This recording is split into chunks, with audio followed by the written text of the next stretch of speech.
सकाळी 6 वाजताच्या जवळ आम्हाला पोलिसांना एक माहिती मिळाली होती की N11 तिथे एक अनोळखी माणूस मयत सापडलेला आहे.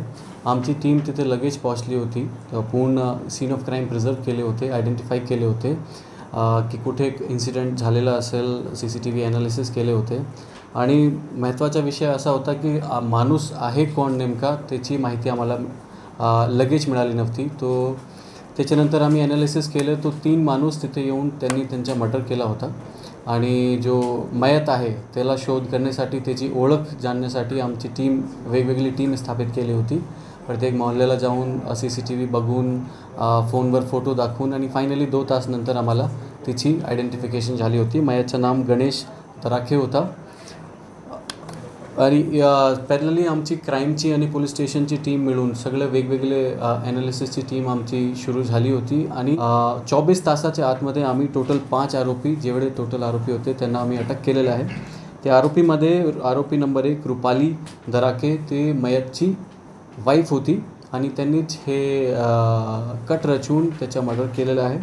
त्यामध्ये त्याच्या प्रियकर सुपडू गायकवाड, ते दोघांनी मिळून, रुपाली आणि सुपडून मिळून हे कट रचला होता आणि सुपारी दिली होती मर्डर करण्याची अमोल चौधरीला. आणि अमोल चौधरीने 2 माणूस हायर केले होते, अजय हिवाळे आणि अनिकेत कडुबा. हे 5ही लोक आम्ही 24 तासाच्या आतमध्ये त्यांना अटक केलेलं आहे.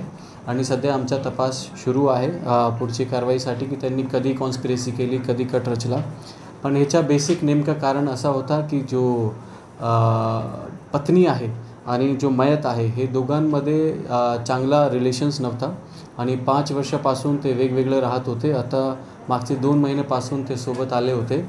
आणि जो मयत आहे त्याला 21 लाख रुपये भेटले होते एक जमीन विक्री करून चिकलठाणामध्ये. त्या रुपयाच्या लालचमध्ये ते दोन्ही एकत्रित आले आणि तेच रुपये देऊन त्यांनी हे गुंडेगार लोकांनी सुपारी दिलेली आहे. चारोही रुपाली दराकेला सोडून चारोही आरोपी जळगाव जिल्ह्याचे आहे. आणि आमची टीमनी जळगाव जिल्ह्याला जाऊन 24 तासमध्ये त्यांनी अटक केलेलं आहे. तुम्ही यांच्यापर्यंत कसे पोहोचले? ह्यांच्यापर्यंत पोहोचण्यासाठी आमच्या फील्ड पोलिसिंग आणि टेक्निकल पोलिसिंग हे दोन्ही वापरून आम्ही पोहोचले होते. लोकांचे आजूबाजूचे राहणारे लोकांकडून आम्ही विचारपूस केली होती की त्यांचा रिलेशन कसा होता. आणि जो पत्नी होती त्यांना पण विचारपूस केली होती, इंटरोगेशन केला होता. सिमिलरली पॅरलली टेक्निकल ॲनालिसिस पण केले होते. हे सगळं मिळून आम्ही आरोपीपर्यंत पोहोचले. सर, पती पत्नीमध्ये न जमण्याचं कारण काय होतं? अगोदरपासून अफेअर होतं की हा काही व्यसन? पती पत्नीमध्ये नेमका ना जमण्याचे कारण आता त्याचा तपास नाही झालेला आहे आणि ते सध्या अंडर इन्व्हेस्टिगेशन आहे. पण प्राथमिक माहिती आहे की दोनाचा पती व्यसनी होता, त्याला दारू पिण्याची सवय होती. तो बहुतेक एक कारण होऊ शकतं.